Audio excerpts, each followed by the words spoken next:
Cartethyia's kit details have been officially revealed, and I have a few heads-ups that I want to give. My name is Juice, and let's get into it. I'd like to start with the Aerosion shenanigans. The very good news is that she's actually able to apply some herself within her own kit. So other teammates aren't required in order to apply Aerosion at base. That's very good. It is very, very clear now that this is an Aerosion character that really wants to play in that negative status archetype, and I feel like her outro skill really highlights that. Something interesting is that Aerosions are capable of dealing quite a good bit of damage on their own.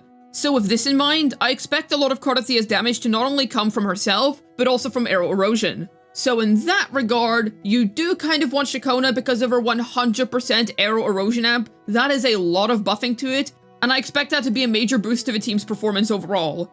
We don't have anything in terms of Aerosion 4-star options, so I expect free-to-play options to not be too great upon her release, because we don't really have anyone else that's able to offer Aerosion amp. I suppose characters like Alto are able to offer Aero bonus on outro, and then you also just have very universal support such as Sanhua, but I don't think that there's going to be any specific 4-star that's really going to do a lot for her. Now granted, I do still think that she's going to end up being very powerful anyway, even if you don't have access to her premium options, because she's a Sentinel freaking Resonator, her power baseline is just expected to be very high. But it is undeniable that yes, I do think that Shakona is easily going to be her best installed teammate. I assume the reason that Kuro made it so that Cartethyia could apply her own Aerosion was because they accounted for the situation that not everybody would have the Bard, since Aero Rover isn't able to apply any himself. I mean shoot, she's even able to amplify Aerosion damage by quite a significant margin. It's pretty darn clear what her entire gimmick is. I'd actually like to point out her inherent skill. Targets with 1 to 3 stacks of Aerosion take 30% more damage from Cartethyia in Fleur-de-Lis. That's a lot. So it's not even just Aerosion's personal damage that's going to be contributing here.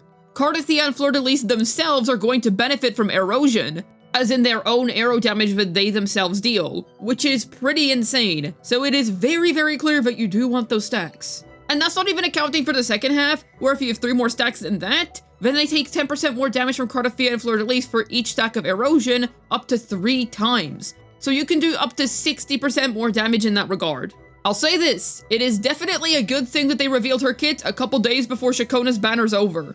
I'd say that if you have the Astrites to spare, I would pick up the Bard. It is very clear that she's definitely going to help out her performance a lot, but the real question is it going to be a situation like Phoebe and Zani, where the Goat Banker just feels significantly worse if you don't have the Acolyte? Well, obviously we're gonna have to wait for her full release to see how bad it is, because we need to test it out. Because while Zani without Phoebe is definitely gimped, it's not like you can't clear for free-to-play friendly Zani. That is something that you can do. And I fully expect free-to-play friendly Cartethyia to be able to clear. I will say, watch out for the tower buffs. They are definitely going to heavily show Cartethyia in general, so even if you don't have Shakona, she is going to feel much better than usual in TOA. The same thing happened with Zani. Zani was clearing very easily regardless of whether she had Phoebe or not. It's very, very easy to shield negative status characters due to the conditions that they enjoy. So her realistic performance is probably not going to be as high as it is on her release. But I do still expect her baseline to be pretty high, I'll be surprised if it isn't, so you should be fine anyway. But I think the truth for basically any negative status character is you ideally want that negative status as best install support in order to make the best use out of the characters tied to that status. Now here's the thing. Kuro Games is obviously not going to release a unit that just doesn't function at a free-to-play level. She is obviously going to clear even if you don't have the Bard. So my advice, if you really, really want Cartethyia but you just don't want to pick up Shakona right now, all of your Astrites are saved for the Divine Maiden. Absolutely no other Astrites will be going anywhere else. Then pick her up and get Shakona on rerun. Because while you do ideally really want that Bard, Kuro doesn't take very long to rerun characters. Shoot, for the anniversary we had literally every banner ever, and who remembers when Shang Li Yao was gone for only like a patch or 2, and then he was already back?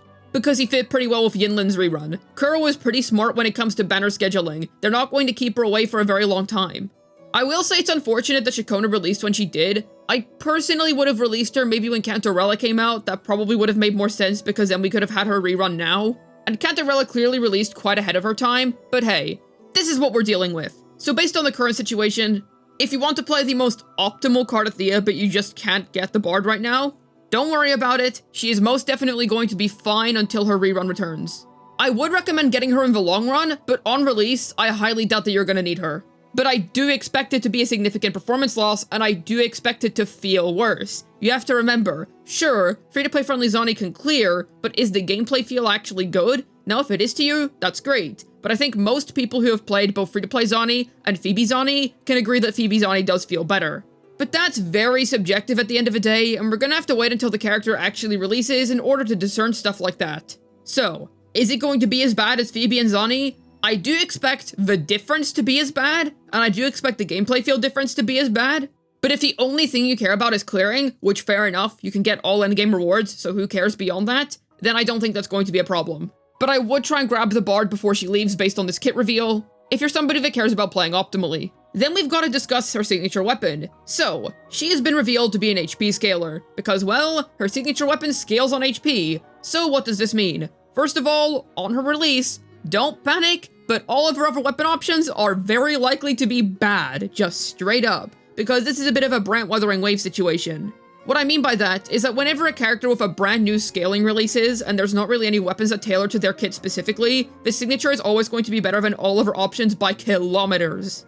Because that's going to be the only weapon in the game that really accounts for that character's specific kit. Like in Brant's case, he was the first ER scaling DPS. We indeed had Overture as an ER weapon, but that was a supportive concerto weapon. Only his signature really helped him reach his absurdly high ER requirements and tailored to his kit wonderfully. And it's very difficult to reach the threshold for a signature set if you don't have his signature.